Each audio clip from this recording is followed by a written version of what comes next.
Welcome to the Ecomm Breakthrough Shortcuts. In these 5-minute episodes, we cut straight to the real stories, real numbers, and the real lessons learned from brand builders and entrepreneurs just like yourself. No fluff, just high impact takeaways that you can apply into your business today. Yeah. So I think, the traditional use cases, the ones that I see a lot like online, right? Or with like YouTube videos is people really get focused on like the marketing campaigns. They focus on content creation because, we want to be everywhere for everybody, et cetera.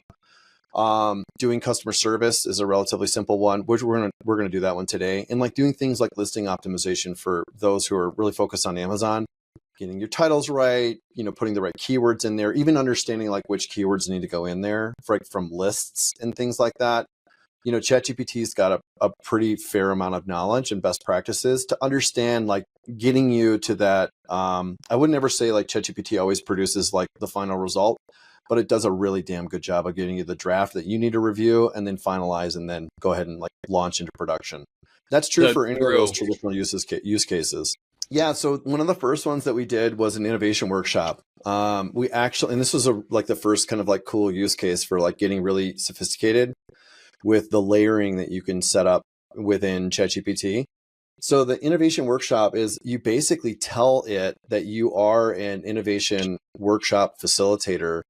And I got this off of a Medium article initially, like somebody else's idea. And then we started just kind of iterating on it. But it was like a menu driven system, and you would kind of like go through like an innovation kind of workflow within the context of ChatGPT.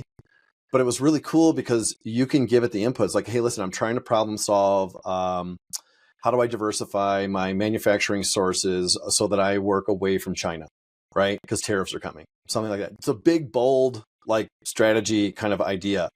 The innovation workshop bot will then start coming up and start working with you with asking you creative questions. You then have to give it the answers. Then it comes back with like alternative considerations. And then as you move through each of its phases, it'll eventually come down to like, here's like the top 10 possible outcomes that you have shared with me as the human. Here's what you've shared with me that are like viable for you to go explore further.